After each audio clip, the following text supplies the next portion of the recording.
Hello everyone, good afternoon. Today I'm going to discuss on property law matters, particularly when you purchase the property or sell the property.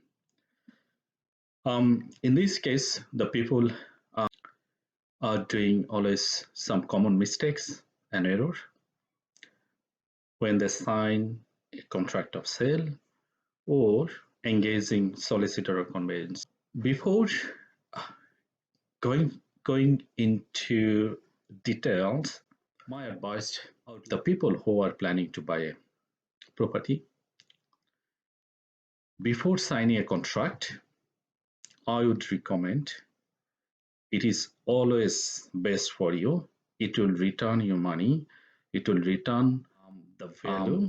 If you get it check your contract of sale and section 32 by your solicitor or conveyancer. I have come across in many situations that the people sign the contract of sale and send the contract of sale after signing, even after cooling off period. And then as there is no other conditions involved in the contract, you cannot get out of the contract if it is unconditional contract. So before signing, make sure it checked by your solicitor or conveyancer. I can assure you it will protect your interest and protect you from involving a lot of issues. Even sometimes think that they can sign the contract and they have 3 days cooling off period. You need to bear in mind during this cooling off period, even if you terminate the contract, the vendor has a right to forfeit 0.02% of the purchase price. And this cooling off period is not applicable for vendor. Second thing, in regard to that section 32 contract of sale, there might be some error that needs to be picked up before signing the contract. Once you are signed the contract of sale, then you are locked in and you cannot bargain anything because whatever the bargain, whatever the issues that you want to raise before signing the contract, you have to do it before signing the contract. For example, there might be some defects in the property, and if you are not stated or mentioned in as a special condition of the contract, then you cannot do anything if it is not written in the contract. Sometimes I have seen that in many situations that the client is saying, oh, the real estate agent has advised they will do this, they will do that, but do not rely on any commitment. You cannot prove it. It's very hard to prove. Make sure it is written, whatever you have a discussion or have a commitment from the agent or anyone else or vendor, make sure it is written in the contract. Because the rule is the vendor is responsible to hand over the property at settlement as it is when it is signed the contract of sale. So if you do not have any evidence that any defect or damage has been occurred or happened before the settlements and after signing of the contract, then you have to have evidence of that.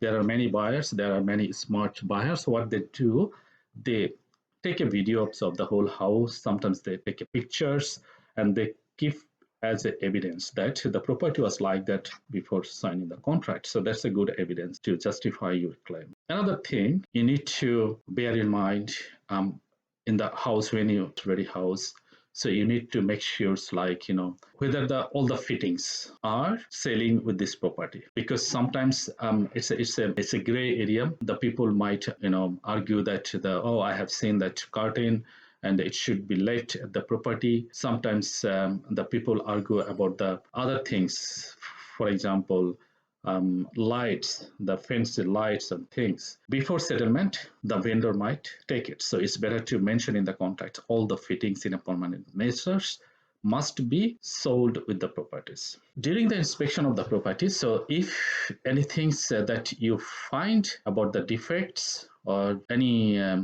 things that you then definitely have to, as I mentioned, have to mention in the contract. Also, it's always better to put a conditions that all the appliances, electrical and the other appliances must be in working conditions before settlements. So these are the basic things, but sometimes other things I forgot to mention that if you sign a contract subject to building and pest inspections. Obviously, it is the purchaser's own choice, because some people put that conditions as a special conditions, because if it is old house, people always try to put that condition just to make sure that structural things are okay. If you put that condition, it's a good thing so that find it out whether there is structural damage or not. But under this clause, if there is no major structural damage, you cannot terminate the contract. If it is an old house and if it is a minor damages or minor errors, minor defects, you cannot rely on that things to terminate the contract. But you can negotiate with the vendors about the price, but it is highly unlikely. So in regard to the purchase of the property, last thing, even like in case of the land purchase, because if you are a foreigner, if you are not the Australian resident or permanent resident, make sure you put subject to FIRB approval. If it is not written in that contract, that means you are breaching the law. So the ATO might fine you because you did not write this condition when you signed the contract. In the current pandemic situations, I have seen that there are many buyers, they have lost their job, they are unable to settle. So they might think, what is their rights? I would say if it is, it is a contractual obligations. So legally, you are not allowed to terminate the contract. You will not be released from your contractual obligations. But it is vendor discretion. It is your circumstances. It is the matter of evidence. So there are a lot of things it's rely on whether the vendor will release or not. It's completely vendor's discretion and your individual circumstances. There are because every scenario, every case has a different circumstance. Someone might lose their job. They might argue with that. The vendor might be kind enough, and the vendor might cooperate with you to terminate the contract and refund the deposit. But again, it is the discretion of the vendor. Sometimes, if the parties of the contract is dies, okay, then the vendor must terminate the contract and refund the money, because the parties to the contract is no longer exist, is unable to perform the contract. That is completely unavoidable and circumstances. So what I'm trying to say, because every situation is different, every person's case is different, so it's not that specific advice or informations. It's always better get to legal advice before doing or thinking doing something. Now I would like to focus on selling of the property, okay, because there is nothing much to discuss on this matter, but there is some. So if you want to sell the property, make sure you engage a lawyer or conveyancer, and make sure that Section 32 has been prepared correctly. Section 32 of the Sale of Land Act describes that you must disclose about your property, disclose all the information about your property, basically, because this is the disclosure obligations.